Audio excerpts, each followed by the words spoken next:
At this point, I would like to ring this bell. That was pretty loud. And call the meeting to order. This is the Rotary Club of Park Cities. This is our 30th meeting of the year. And I am Barb Jeffries, this year's president. Welcome to the meeting. I hope everyone's doing well. Well, if we have beyond Daron, who will be introduced later by Stephanie, do we have any other guests on our call today? If not, do we have any joys and concerns that you'd like to share before we move on to the invocation? You can just unmute yourself. Okay. All right.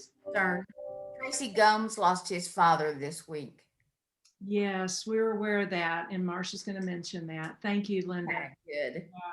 Yeah, he lived a very long life. That it's when you lose someone, it doesn't matter when it is or how old. Big loss. Well, I'm going to go ahead at this point, and we're going to turn this over to, we have 3 presenters in a row. We'll have Marcia start our meeting with our invocation, followed by a pledge of allegiance, and then our national anthem, which again, thanks to Ian Mudge. And then Mary will be presenting our marketplace advertiser, and Kyle is up with the RCPC Foundation and some birthday wishes for the March birthday folks. All right, we're going to turn it over to Marcia now. Okay. We have several Rotarians we need to remember in our prayers. They are Gina McDaniel. Her father suffered a stroke recently, and Gina is devoting a lot of her time to his care. Also, Tracy Gomes. His father, Arthur Gomes, passed away last week. He had just turned 94 on February 1st. Since I haven't heard any other concerns, will you all bow your heads in prayer for Gina and Tracy and the many others in our community and country who are dealing with difficult times and who are in need of the strengths of our prayers? Oh, Heavenly Lord, you are the light that guides our feet. You are the map that gives us direction. You are the peace that makes us strong. You are the leader who gives us faith. We have gratitude for all your blessings, for each new morning with its light, for the rest and shelter of the night, for the health and food that gives us might, for the caring of our Rotarian friends.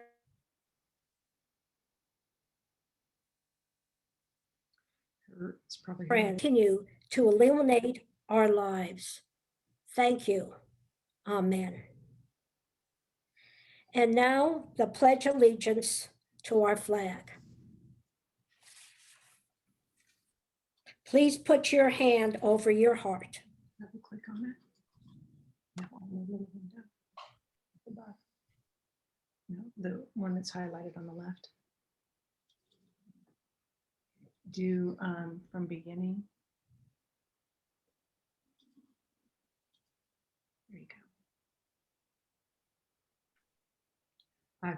I pledge allegiance to the flag of the United States of America and to the republic for which it stands, one nation, under God, indivisible, with liberty and justice for all. And now our national anthem. Dawn's early light. Where is that? Do it again. You hit pause. Just click on the screen. Early light, what so proudly we hailed, and the twilight last gleaming, bright stars, through the landless light, o'er the ramparts we watched, was the gathered fleet streaming, and the rocket's red glare above bursting in air. Through the night, that our flag was still there. to thee. Oh, say, Star-Spangled Banner, for the land and the and the home of the brave. Thank you, Marcia. Next, Mary McMahon. She's going to spotlight you here in a minute, Mary. We just need to find you in the list.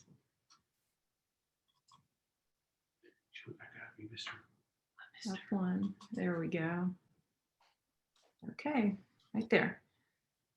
Just a second. Thank you guys for your patience. Okay, Mary. You're muted. Okay, unmuted. Good afternoon, my fellow Rotarians. Please join me in recognizing PCR Marketplace Advertiser of the Week, Chris Clausen and CNC Home Care. CNC Home Care provides licensed home care support for the activities of daily living, whether at home or in the hospital or in a retirement community. CNC Home Care provides care for anyone in need of assistance in maintaining an independent lifestyle. CNC Home Care also provides private professional guardianship services when appointed by the county probate courts. VetGuard USA is CNC Home Care's program dedicated to providing guardianship services to incapacitated veterans. Chris has been involved in geriatric care and case management for 32 years. CNC Home Care has been part of our Dallas community since 1994. At CNC Home Care, you will always have a caring member of the company answer the phone live 24 hours a day, never a third-party answering service. Chris has been a member of this club since 1995, and Chris is a multiple Paul Harris Fellow, multiple Frank Monroe Fellow, and in 2012, Chris was recognized for his service to the club with a Club Service Award. And most recently, Chris officiated at a friend's funeral, which was a very humbling experience for him. If you or anyone you know needs caring support for activities of daily living, give Chris a call. Thank you. Thank you, Mary. Kyle, let's talk about some birthdays and our foundation. Lori's there, you found you. Kind of have to, he was toward the beginning, I think. What she's doing is scrolling through the list of your lovely faces. There we go. Okay, Kyle. There I am. Awesome. Well, yeah, as soon as she pulls up the slide, we just like to wish everybody a happy birthday that comes up here in March. And so, yeah, good list. If you would, please remember that you have we ask that you make your donation to our foundation on the month of your birthday. You don't have to wait till then. You can do it anytime, of course. But birthdays are a nice reminder, and just please continue to consider our foundation in your charitable giving. And that's it for now. Great. Thank you, Kyle. Like you said, as you know, we have two foundations, both RI and RCPC, and encourage you to donate to both. Well, next up, we're going to do a little bit of club business here before we get to our speaker. But the first announcement has to do with a bylaws change. And this was voted on by the board, and the motion was approved unanimously earlier. The change is to, I got to find my notes here. In case you really need to know this, it's Article 6, Section C, third sentence. We are now going to have it read, newly elected members shall pay dues at the pro rata rate of 1/12 of the annual dues. Previously, it was at 1/10. No one knows why, but it makes more sense to divide it up by the 12 months of the year. It's kind of nice to see my typo there. So you were notified 10 days before today's vote, or the TODY vote. And we need 1/3 of the members in order to form a quorum, which I have received quite a few sent me their proxy and then as an email, and we will at this point take a vote. So I think you can go back to me, Lori. And all those, do we have any questions or comments? Motion. And then if I could ask for someone to please do a motion for approval of the bylaws change as presented. Motion to approve. Thank you. A second, please. Second. Thank you, folks. And now a vote. All in favor, say aye. Aye. Aye. Aye. All right, motion has passed. Thank you. Thank you very much. So just a real quick update. As you know, a few weeks ago, we got into action to help the North Texas Food Bank. And at this point, our current fundraising amount is $5,910 as of today. We're wondering if we can go over 6,000. Just depends on if there's somebody out there that would like to maybe, let's see, you could buy canned soup, a couple of those, or canned soup and some peanut butter. Well, that'd get us close. So anyway, please go, that link to that website to make a donation is on our homepage. We'd love to top 6,000. The next is just a real quick what's coming up for our speakers. We've got next week, Bill Hutchinson will be here talking about the design district. Then Dan Henry will be here on the 19th. He's a Fox 4 meteorologist. And lastly, to wrap up the month, Lori Kreider is here to talk about suicide prevention. So we'll finish up our announcements with Happy Franklin. She's going to tell us about a fun event coming up. Happy Friday. Hope everyone's doing well. I'm really looking forward to our relaxing meditation walk on Saturday, March 13th. Join us. It's going to be a lot of fun. You need to register. It's going to be from 11 to 12:30 out at Rivershawn Park. We have a guide that's going to guide us through the walk. We're going to be walking about 1.5 miles on paved and unpaved trails. So we're going to have a guided walk that will provide like a meditation, and we're going to give gratitude to the world and gain insights into relaxation. It's just going to be a really fantastic, relaxing walk. I hope you can join us. Please bring your friends. I'm really looking forward to that. So again, that's Saturday, March 13th from 11 to 12:30. Valerie Grimes is a certified hypnotherapist. She's going to be leading the walk. And then Kyle Marmillion is working on another social for us that we'll be announcing soon. We're hoping that we're going to be able to see some bald eagles out at John Bunker Sands Wetland Center. So stay tuned for that. Thank you. Good. Thank you, Happy. And I'll speak up real quick, Barb. I was able to join. So, I'll just speak up on the last point on that slide. PCR Connect, if all of y'all are too lazy to go with Happy and go on all these outdoor difficult adventures that require a lot of effort, PCR Connect is to get to know each other, but also just to relax in front of your computer screens, have a nice cocktail or non-alcoholic beverages, whatever you would prefer, and have the great company of other Rotarians. So either Holly or I will be hosting that, possibly both of us, and we sure hope to see you on the 18th, and look forward to having many of you on that call.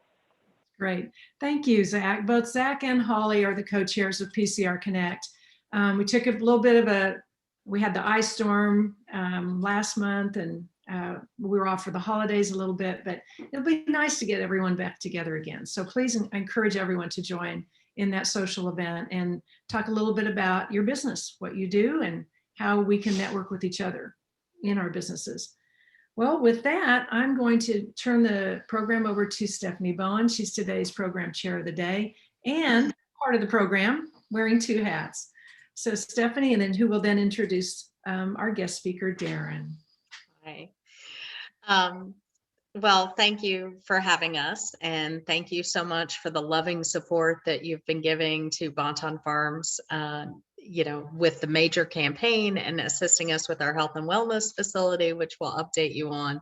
But also, I just wanted to give a special thank you to the Legacy of Leadership group who chose the food program that I am working on every week to feed members of our community, for adopting that as your special project this year. So thank you so much for doing that, because it's very labor intensive. I make these really cute flyers with recipes every week, and I send people in the community all of the ingredients to make a main dish, and then breakfast or lunch items, and fruit and vegetables, and lots of good, yummy, healthy food. And we've been feeding 50 families for weeks now, and coming up with the menu planning and ordering it all and figuring all that stuff out.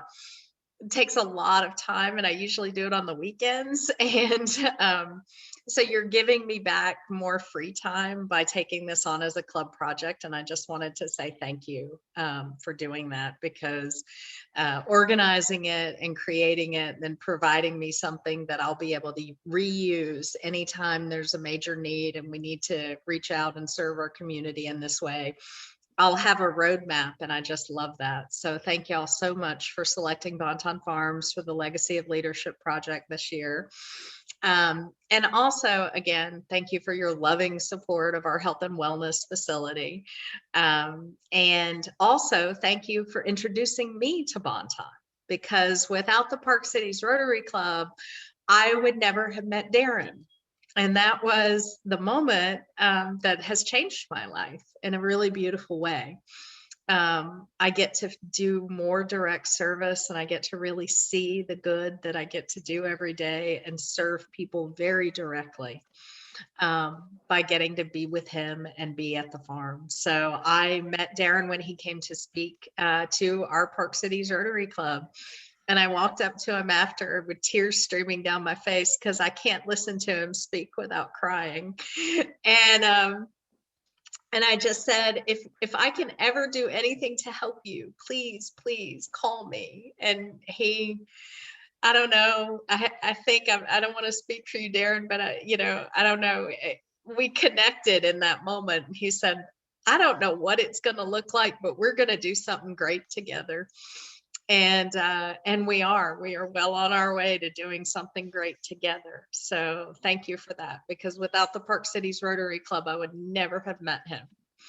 And just honored to know him, to get to walk with him every day, and to get to serve the people that we serve in the beautiful way in which we do it at the farm. So anyway, without a further ado, I think it's a perfect time to introduce Daron, so that everybody can, again, have yet another Park Cities Rotary moment with Daron Babcock, where I'll probably cry.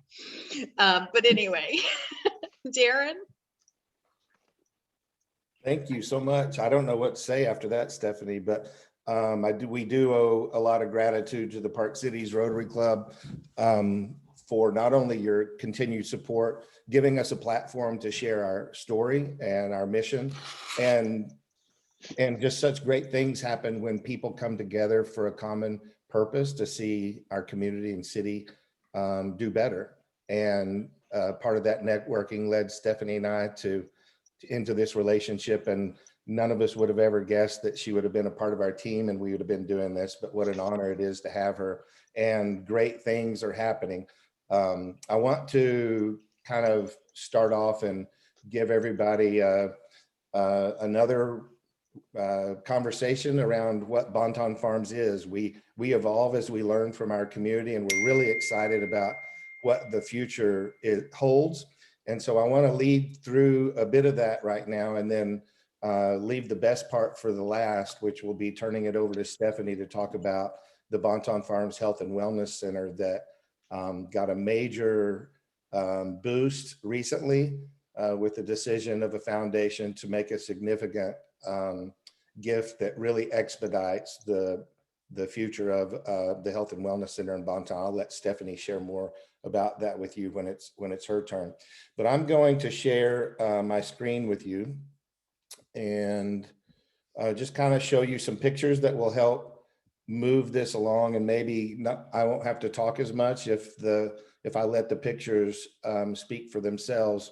But most of you are familiar with Bonton from maybe several ways, but certainly from the opportunity you've given me to speak before. But Bonton is a place that we created.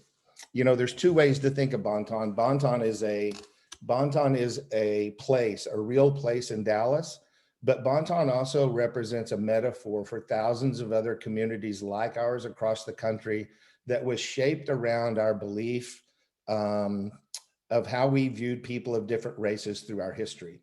And so, you know, Bonton, while not historically classified as a freedmen's community, was established not long after slavery ended by mostly Black families that were looking for a place to live that would not be, that would be received okay in our city. You know, they weren't allowed to live in our neighborhoods. And so a lot of the freedmen's communities were built along the Trinity River for that reason, because it's a floodplain. And because it's a floodplain, nobody else would build there. So it was safe for them to build communities. And that's how Bonton was started. Not long after that, as Dallas City Center started forming in the early 1900s, Bonton residents and residents from other communities along the Trinity River started building encampments closer to downtown to try to take advantage of the work opportunities. And that was not accepted in the city. And they bombed those encampments. And Bonton was known then as, it didn't have a name, it was known as Lincoln Manor. It was identified as a place for Negro families to live in the city in Dallas. But once those bombings happened, people started referring to our community as Bombtown. And so it wasn't long after that we had a great boom of amazing music in Dallas, not far outside of Bonton, about a mile away. Ray Charles got his start.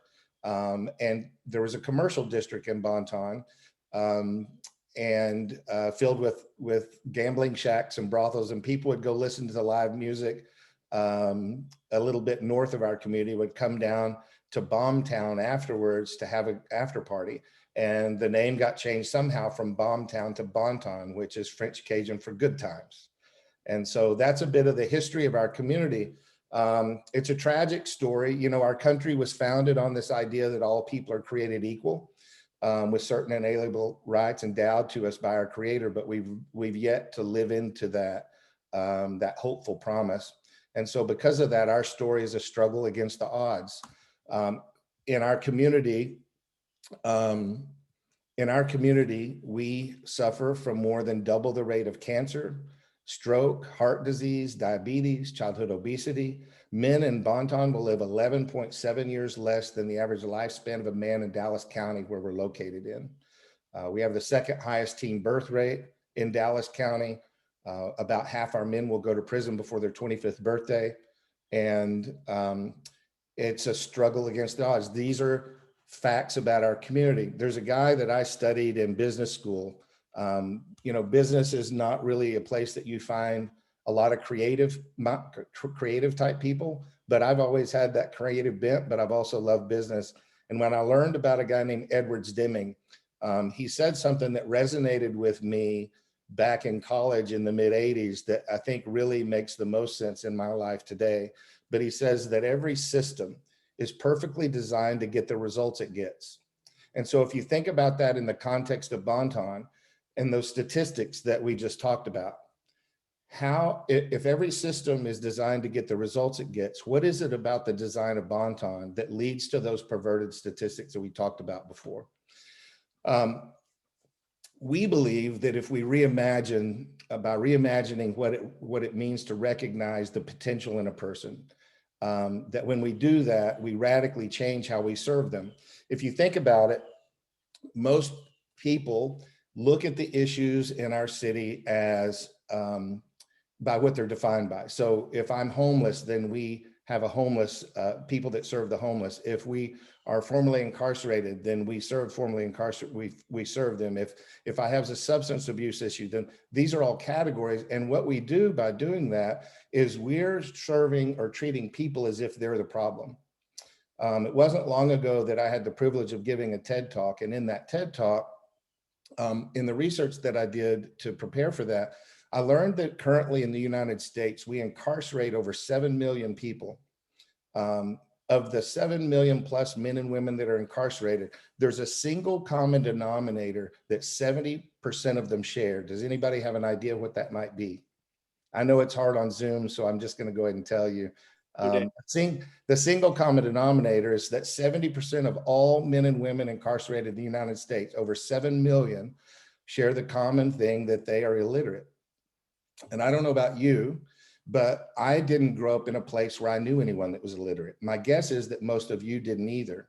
So it begs the question, where did that many people come from that didn't learn the skills of reading and writing? And what I argue is that I believe they come from places like Bonton, disproportionately so. Not that they don't come from everywhere, because we know they do, but if you were to look at it of where the majority come from, they come from places like Bonton. So Bontons, the Bontons of the world, contribute disproportionately to these issues that we look at now on our screen. So the question is this: instead of thinking of it as people were the problem, and so how do I serve people based on the problem that they have? Addiction, domestic abuse, human trafficking, prostitution, homelessness, incarceration. And if I didn't look at it like that, but instead asked what is common to the human being that creates the most potential for our lives to flourish. If I did that, then I would learn that there's certain things that there's actually a science called the social determinants of health and well-being that say that when a person is part of a community where they're known and belong, it's why things like the Rotary Club are so important, because it creates space where people are known and belong and deep relationships form. But when a person is part of that, when they have meaningful work to do, when they have shelter that feels enough like home where they're able to get adequate rest, when they have access to green spaces, when they're food secure, when they know where their next meal is going to come from, and where they feel safe, they suffer from over 60% less issue of mental illness, including depression. They're more productive and they live longer, and it's a science. And so when we have communities like Bonton that were segregated from the rest of the city by a highway, a railroad, and a river, they were precluded at the time of the foundation of Bonton to participate in healthcare or even shop at the same stores that we did, or to work in the same places that we worked. And when we separated the community with all these structures, we further isolated to this day in Dallas. If you were to draw a line across Woodall Rogers, 55% of the population lives north of Woodall Rogers, 45% lives south, but 95% of the jobs are north. So we still have communities that are cut off from the basic things that we as people need to flourish. And so Bonton Farms is focused on what we think are 7 things. It's an ecosystem of things, really, if you think about it, where if those things were present, then people would use them to build a life with. And before long, we wouldn't need to intervene with so many things like Bonton Farms and the food bank and a bunch of great people doing great work, because people would be able to care for themselves. And so at the end of the day, that big idea behind Bonton Farms is that we're building a structure for people to use. And we believe that they'll use those tools to build a life with. You know, when I was growing up, there was this attitude, and my family still shares this attitude, that we all just need to pick ourselves up by the bootstraps and make the best of what we have. No matter what you're faced with, no matter how hard your life is, no matter what obstacles you have to overcome them.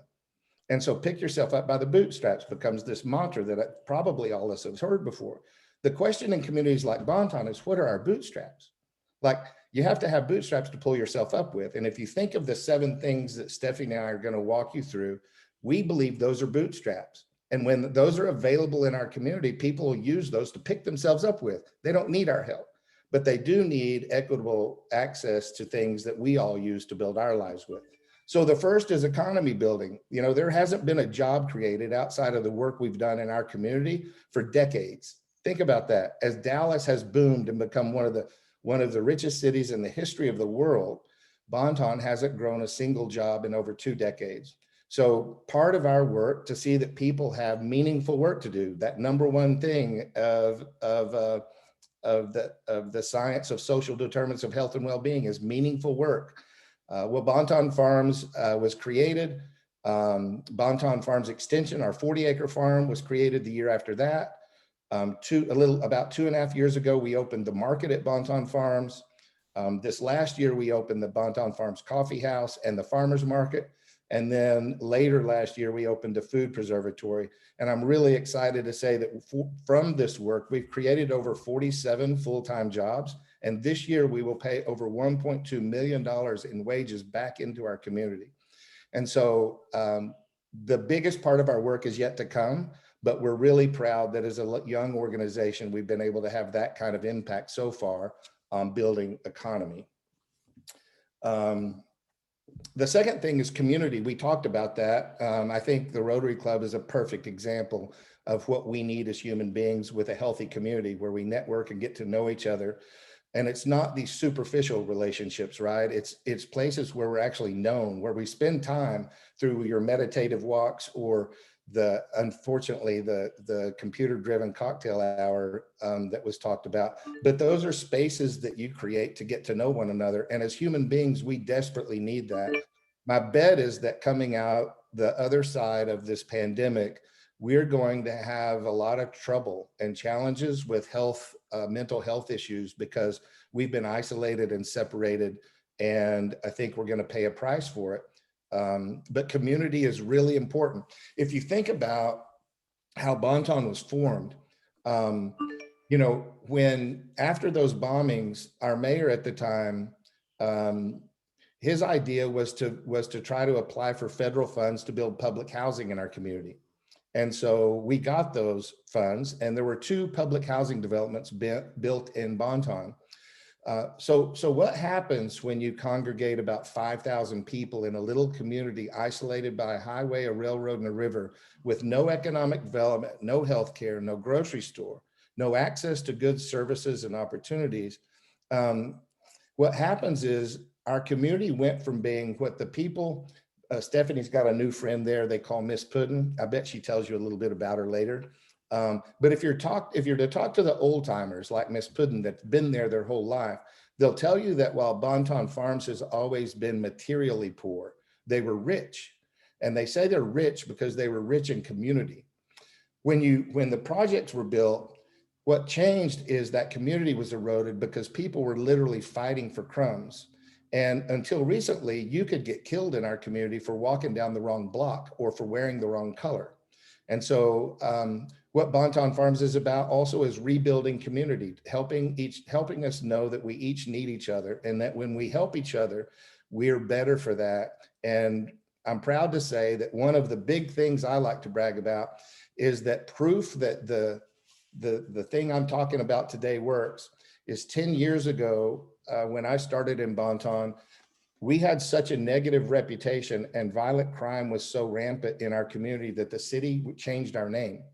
Like they wanted to take the name away from Bonton, because the truth of the matter is if you had Bonton tattooed on your arm, or the gang there, 007 tattooed on your arm, and you went into the prison system, you had street cred to the point where they call it your maid. So you automatically get a pass inside the prison system. That's how bad the neighborhood Bonton was. And for the last 2 years in a row, Bonton's had the lowest crime in all of South Dallas. And so this is the macro level change that comes when you foster community where we look out for one another and don't view each other as a threat or what can I get from you. It's a big part of our work. Affordable housing is the third thing. Think about this. This is something that fortunately most of us on this call don't have to think about. But in the 9 years that Bonton Farms has been around, 70% or more of the people we serve have never worked a real job before. Average age is 38 years old. So the people we serve that we're saying, look, if you'll work, you can have dignity. We're made to derive a portion of our purpose and dignity and meaning as a human being through the work that we do. And if you'll work, if you'll get a job, not only can you take care of yourself, but you'll start feeling better about yourself and your life will start to build. And so a big part of our mission is to get people to work. But average starting wages before COVID were $11.10 an hour. Base rent for a studio apartment, not even a 1-bedroom, but a studio apartment in South Dallas is $870 a month. And I know we've got a bunch of, I know Mr. Foster on here is a financial guy, and we probably have some bankers and other folks on here. And I don't care how good you are with numbers, the math doesn't work on that. And so Bonton Farms has to be really innovative in addressing the affordable housing issue. I'm not going to take the time to explain what I'm going to show you now because it's a whole nother presentation. But we are innovating and pioneering bringing affordable housing options to Dallas. And the key is that they're dignified housing options and that they align with wages. We just put this sign up on the farm yesterday. You will soon see a tiny home village at Bonton Farms is one of the efforts that we're doing around affordable housing. I'm going to get to shut up for a minute and show you a little video of one of my favorite people in Bonton. This is a young man named Jojo. This summer when actually it was this last spring when the pandemic hit and people were sheltered in place and the schools were shut down, our farm was filled with children all day. My wife was astute enough to say, we need to move our summer program up quicker because they need to do something. They can't just be hanging out here. They need to be productive. And so she started a little Bonton Farms Youth Entrepreneurship Club. And we spent one day teaching them how to formulate a business plan. It's a really simplified, scaled down business plan. And then the next day they set up a little booth behind our market and they sold homemade cookies and cold drinks. After the first day, I got home 5:30 or 6 from work. And as I pull up in my driveway, there's these kids running across the street and this young man on the screen is one of them. What they did on their way home is they took the money they earned, they went into the corner store and they pulled it all together. They bought drinks on their own, went to 4 houses and emptied out their ice bins in the refrigerator, pulled out a cooler from somebody's garage and 2 lawn chairs. And they set up a little drink business in their driveway after work with the money they earned. And when I came home to the house, this Jojo ran across the street and told me about it. And I want to share his story with you. After work. Well, we made a business. You did? And we made $100. What kind of business? We made a drink business. So you went a drink and snack business. Okay. And how much money did you make after work today? $100. And what are you going to do with that? I want to help kids in need, and I'm going to help them in their community. You want to help kids in need? Like, what are you going to do? Maybe like when any kid falls down, I want to like help them up. Yeah. Mm-hmm. Well, that's a great plan. Yes, like when any grown up fall, I want to help them up. Yeah. So you're going to start a business and you're going to use the money you make to help other people. We need more people like you in this world, Jojo. And what my mama told me when I was a baby, I choked a dog. Yeah. My mama told me when I was a baby, I choked a dog. Didn't mean to. I didn't even know I choked a dog. Didn't even mean to. And now I hear it. Would you like anything to drink or eat? Back to business. So here's the fascinating thing about that. In one day, those kids went home, they learned how to start a small business and they replicated it on their own in one day.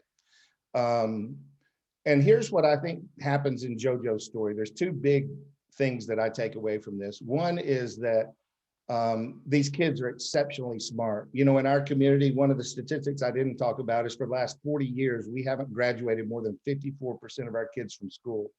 And I don't think it's not because they're bright. They learned how to do this business in a day. But do you know by the end of the summer, after doing this business every day, they still couldn't count change? They were selling drinks for $1.25. Most people would give them 2 $1 bills. So it was 75 cents over and over again. And it's not that they're not smart, because here's what I think happened with JoJo in this video. I'm sitting here telling JoJo he's a really good person, right? The world needs more of you. And he's having this really deep psychological conversation with himself, because at one time his mama told him he choked a dog. So is he good or is he bad? Like that's for a 7-year-old boy, that's a pretty smart kid. But arithmetic is repetition. And what our kids don't have is the support and the school system that I had the privilege of growing up in, that provided that repetition around reading and arithmetic that are different than just using intelligence, right? Just common sense. So education is a huge part of our work. If we're going to see our community normalized, then we have to educate not only the adults that we have the privilege of serving, but our kids.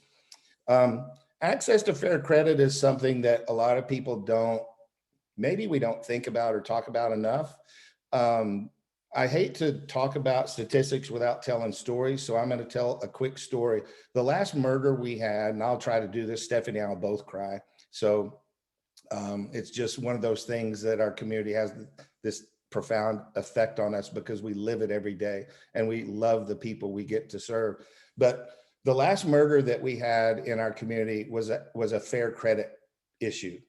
And so we had a young lady that grew up, I don't know her circumstances, but she dropped out of school early. She was selling her body to make ends meet. She wound up getting pregnant. And when she had her baby, her instincts kicked in. And even though she probably hadn't had the upbringing that set her on a positive course, she instinctively knew that she didn't want her child, her newly born son, to experience the life that she had. So she did whatever it took to get help. And she went to a church not far from our community called Cornerstone Baptist Church. Amazing place. And they have a program for kids like her that drop out of school. And she enrolled in that to get her GED. They had the church came together and helped her get a car. And she started a part-time job. And it wasn't long until she fell behind on her payments. The thing I'm talking about with housing and the wages, it's just not enough. And so she falls behind. And the only thing she has is that title to her car. So she goes to the car title place and takes out a loan. Average predatory loans, you'll see in a minute. On the next slide, I think the average rates are about 390% interest. So they basically are giving you a shovel to dig your own grave. Well, she couldn't make that payment, so they were getting ready to repo her car, but she knew if she lost her car, she was going to have to go back to where she came from. She was going to not be able to get to her GED classes. She's not going to be able to get to her job, and she can't let that happen. So there's a thing that's worse than predatory lending. In our community, you can get street credit, right? So you have something to offer. So usually it's your body. So for young men, they may be used to mule dope into the suburbs because it's risky to drive a car full of dope up 75 into Frisco and Plano, where most of the kids have enough money to buy it. That's a reality. You can sell your body. And so she had done that before. So she went back to her pimp and she said, I need to get some money. And they made a deal for that. And her plan was just to do this, for this time so she could pay off this and get back on track. And I don't know what happened. The word on the street is that the guy that she turned a trick with had dope fall out of his pocket while he was in her home. And he thought she stole it. So he came back and opened up her window and shot her baby.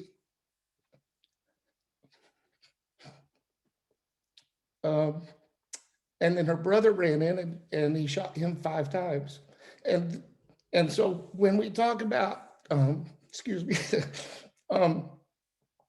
we talk about things like economic development, what happens when a person has a job is they don't sell their body. They don't sell dope on the streets. They're not out robbing people. When people have access to a financial bridge so that they don't have to do a title loan or they don't have to sell their body to people that take advantage of them so that they can bridge a financial hardship. These things don't happen. And it's important to tell those stories because if we don't, we just think it's a transaction issue. All right. These are lives behind, and the stories we read in the newspaper, so many of them, since I've lived in Bonton for a decade, I can tell what happened. It's not just a shooting. Somebody didn't just drive by somebody's house and shoot into it. These are the issues that are behind it, and we see it happen every day. And so access to fair credit is a big part of our effort at Bonton Farms. And then what we've all been waiting for, and I took more time than I thought I would, so forgive me for that. What we've all been waiting for is transportation's another thing I'm not going to spend much time on, but health and wellness. You know, if you don't have your health, it doesn't matter. All of these other things that we're talking about doesn't matter. And so we view health as a comprehensive approach. It's not just food access. When you hear about Bonton Farms, too often it's just about the farm and growing food, and that's important. But we believe that health in a person is mind, body, and spirit, right? It's a comprehensive thing. And so we work to do that. And it takes a lot of expressions from 5Ks. Stephanie has them out playing soccer on lunch break every day to get exercise, yoga on the farm. We have psychological and trauma counselors that help with the mental side. We worked on this for years, but the missing link is that we've never had a place for people to get access to healthcare. And so I'm going to turn it over with Stephanie and just let the slides speak for themselves. But you want to talk about, I'll just turn it over to you and you jump in and tell me when you want me to advance the slide. The next things are your, Yeah, that's put it on the health and wellness slide so they can see what we're building. Yeah, so what Daron was sharing, the developing community and relationship and walking with people, and whether it's playing kickball or soccer and Foursquare and all kinds of fun, joyful games during lunch breaks, whether it's that or the delivery of the food program that we've been helping people kind of bridge that gap right now because things are so difficult and so many people have lost their jobs. Providing healthy access to food and enough. Stan came out last week and got to see us preparing the bags that go out, and he stayed until we were delivering all throughout the neighborhood. And of the 50 families that we're feeding, half of them have medical issues. They've either just gotten over cancer, transplant, or are elderly. So it's like a Meals on Wheels. So we took the Meals on Wheels list from the community. So that's where I met Miss Puddin. She is one of our seniors who is in the community. And after I delivered a couple of food bags to her, she told me that her nickname was Miss Puddin. And she calls me every couple of days and we chat, and I see her weekly and we visit, and I bring her healthy food. And I joked with her. I said, okay, so did they call you Miss Puddin because you make good banana pudding? And she said, yes, I do. And so the next time I came over, she had made an entire tray for me of banana pudding, and I got to take it back to the farm and we all ate banana pudding one afternoon. And so this is what the community of Bonton is like. It is neighbors helping neighbors. It's people being connected in community. And whether we're serving by joyful exercise or we're feeding, that's kind of how I've started developing the relationship within the community to help push, us to the Health and Wellness Center. So that getting to know people in the community, getting to know what they wanted to do from a health and wellness perspective and where the gaps were in what they were able to access. And one thing that we certainly identified early on is that navigating through the systems that exist, through the Parkland Health System, through Baylor's Charity Medical Care, that it's very difficult to navigate through that process. And a lot of people get lost in the gap of care, which is, how do I get in to get an appointment? There's lots of data within the community health needs assessment that Dallas County Health and Human Services, as well as Parkland, did in 2019. That show that there's health literacy gaps. There are also significant, how do you navigate and walk through the process? So inside this facility, the people of Bonton will have a vibrant space where they can access direct medical care through partnerships like Baylor and Parkland, and providing direct medical care. And then on top of that, they can access through what we're going to fund is positions and people to help walk with people, to create that community that individuals need to access the care that they need. And also to introduce them into, as you look to the right, the one-story wing of our facility is an education space. And that is designed to be a vibrant space where we will have health and wellness activities. And if you go to the third one, that one, oh, it's okay. So there's a big education space that can be divided up into 3 small classrooms or 1 large classroom. So that is, I might have sent the wrong slide to Daron. So it is a large community space. Again, it'll have collapsible walls, so it can be 3 small classrooms. Oh wait, there we go. So that allows for it to be 3 small areas or 1 large, big teaching room. So we could have an exercise class in 1 room, a nutrition cooking class in another room. We could have a small group of all people who've been diagnosed with diabetes, learning about health education. And our educational partnerships, UT Southwestern Medical School, the Louise Harrington Baylor School of Nursing, are also going to walk with people and do health education. In addition to Parkland, that's another service that they're providing in this facility, is health education and screenings. So we have all of that will be taking place inside this facility. So someone will come in for medical care and then meet a health mentor, health navigator, myself and the rest of our staff, and we will share with them the health education opportunities, food access options, nutrition counseling, and all of the vibrant programming that will be happening all day long. Another thing that you guys will love is I've had lots of meetings with the North Texas Food Bank, because their nutrition and cooking classes, they're going to bring the entire suite of programming to Bonton. They want to have a South Dallas home for all of that. They have cooking classes for seniors. They have cooking classes for children. They have such a vibrant breadth of education and nutrition information. So we're bringing all of that to this. So there'll be 2 Rotary partnerships working hand in hand inside this building.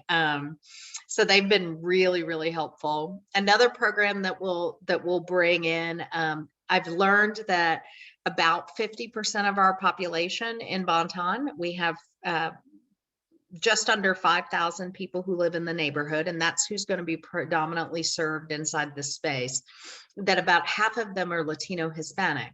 So half the families that access my food weekly are, our Hispanic families. So we're bringing in a program called Rosa S. Rojo. That is a 6-month-long health mentoring education program, and it helps women. Latina women are at a higher rate for breast cancer than other women. And so there's education, health mentoring, and it's specifically tied to nutritional deficiencies. And so that program is also very focused on nutrition. What I love about the farm more than anything, and not just the relationships that we build and the people that we serve, because that's really one of the biggest things, but this commitment to being focused on getting people well.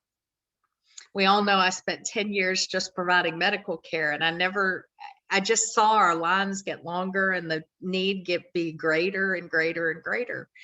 And what I love about what we're going to do here is we're going to spend time trying to get people well. It's a smaller number of people that will be served. It's the neighborhood of Bonton. But if we can get people well, if we can provide them access to the healthcare that they need and promote health and wellness and get people well, they'll be less dependent on medical care. They will be less dependent on on needing medical services. I do want to share, Stephanie, this is Barb. Are we Are we about, We have about 5 more minutes, and I'd love to get a couple of questions that have come in on the chat. so please yeah, let me just say, Please. yeah. So just know that we're going to walk with folks. We thank you for what you've done to help us get here. You were the first big gift that came in to help this. We've gotten that other one that's really accelerated the process. Quickly, I'll just give you we're in the city planning process, replatting because it's several lots together. That have to be done. But as soon as all the permitting comes in, Trey has assured me we'll be breaking ground. So it's really soon now. So yeah, I'll shut up and let you ask us questions. Sure. Okay, Daron, if you can stop share for us, be great. Thank you. We do have some questions that came in. The first one, real quick, Stephanie, thank you so much. Thank you all. Daron, what is the cost range for those tiny houses that you showed us a slide for? They're 45 to 60,000. And our hope is that, so the very first one, we have a partner with a Beck Group who is taking a shipping container and converting it into a beautiful home. It will not look like a shipping container other than the rectangular shape. So we hope that we don't have to buy all of them, but that we can work with people like Beck Group that can do one. And for those that we can't, we'd love to build some because it helps us create more work as well. That's great. Works perfectly. Jeff would like to know a couple of questions in one. What's the overall budget for Bonton and where do you get most of your funding? Oh, to me, this is exciting because we have some really radical points of difference in our philosophy at Bonton Farms. We believe in philanthropy. We think that we should give back where we can, but we also don't believe in becoming dependent on it. Because if we're going to change things, being dependent on philanthropy to exist is like living on life support. You're breathing, but you're not really living. And so these social enterprises, our budget's about $3 million a year, and $1 million of that already is coming from our social enterprises. So about a third of our revenue comes from our own hard work. And our goal is to be able to learn and grow and monetize what we do in a way that at some point we would love to be able to not need philanthropy anymore. But right now, about 2/3 of it comes from foundations. We don't take or haven't ever taken any government money. It's really important to us that the integrity of what we do is driven by our community and what works, and not being told what we can and can't do or can and can't say. So Good. I think I answered that okay. Yes, you did. Thank you. And there's just a couple more. Rod would like to know, are the residents of Bonton aware of your services, which it sounds like they are very much, and are they in general willing to ask for help? Difficult question. So we believe that change best happens by people that want change. And so when I first came to Bonton, as you can imagine, I was the only white person there, and it was contested, to put it mildly. The people that invited me there fought, literally. They had word fights. They had family that would no longer talk to them, but they wanted change. They were early adopters, but there were 6 of them. Wow. Out of our entire community. That's grown now to what I would wager is about 1/3 of our community are those folks that are willing to fight for change. There's about 1/3 that are sitting back watching that would be considered apathetic, maybe. I'm not really involved, but I'm watching. I'm also not against it. And then there's 1/3 that have been so deeply wounded by our history and the things that there's still just this lack of trust, and they would really rather us be gone. And so the good news is over the years, it's gone from 6 to hundreds. The challenge is that we've still got work to do. So community is a big word. And as you can see across our country, we have disparate opinions about things. And so we've taken the strategy of doing the very best we can with the people that come and say, I'm ready for help and I want to be a part of it, instead of just reaching out to everybody. That's wise. As a follow-up Rod would ask, I think, do you as a resident, Daron, feel physically threatened? I have been. You know, the thing about the inner city is it's chaotic, but it is, there's processes there. You know, people have family ties and things. And so what happens in our community that's different than any other place I've ever lived, if you feel like you need to do harm to somebody, you have to get permission from the people that they're close to. And if you don't ask permission, if you're not granted permission, then you run the risk of starting a war. And you see that in our city from time to time. There's gang wars, there's things that happen because I got so frustrated I'm not going to get permission and I wasn't going to be given it, so I'm willing to go to war. I just moved recently because we had, you know, in this world that we live in, where police are being vilified a bit and they're not allowed to do their job the way they used to, absent the presence of police the way that they have been present, creates a void where the bad guys can come back and feel like they're at liberty to do what they want. And so we had a dope house open up across the street from us. And wasn't long, pretty quickly, the cops were called and they came and raided it. And when that happens in our community, I'm always the guy that did it. Just because it's just the way it is. So they came and asked permission from my friends to do something to me, and they said no. They said, he doesn't call the police. He's been here 9 years. For 9 years, we hadn't called the police. He'll either, if he has a problem, he'll come to you directly. And if he doesn't, and if he's not comfortable coming to you directly, he comes to me and we'll go together. This is one of our friends, Stephanie, that looks out for not just me, but all of us and the work of Bonton Farms. Well, because he was denied permission to do what he wanted to do, and because he was convinced that I was the guy that called the police, it becomes a passive aggressive thing. So the next day was Sunday and we were at home. When I came home from work on Monday, my dog had been poisoned. And so, you know, this is a struggle. We're fighting for something that I believe is worth every ounce of effort and threat and challenge that we face, but it's not uncontested. I don't want to create this pretty picture that this is not a battle or hard work, and that we've got a lot. We're not where we were, but we're not where we want to be yet either. Well, and one of our favorite people that is worth every ounce of work that we do every day just came to see me, Darius. And we're working really hard to get him through his kidney transplant so that he can be, that he can work with me inside the medical clinic to help people understand how to access care and how to navigate through the health system, and that they deserve good, loving care. So anyway, he just came to see me, so I wanted him to get to say hi to everybody. This is Darius. Hello. Darius, happy to How have you you. doing? Good, and best of luck to you. Thank you. Thank you. Good This partner in group, company right there. yeah, this group gave the first gift for the medical clinic. Oh, thank you so much. You are welcome. Thank you. Darren, you're more handsome on a computer screen. I put a filter on that makes me look skinny, Darius. Oh, is that what it is? Okay. All right. Well, I know we could continue to ask questions. Both of you, thank you so much. Unfortunately, the clock's got the best of us here. I do want to tell you, Daron and Stephanie, that we'll be putting a book in the Preston Hollow Elementary School in your honor. Thank you for your time today. Thank you.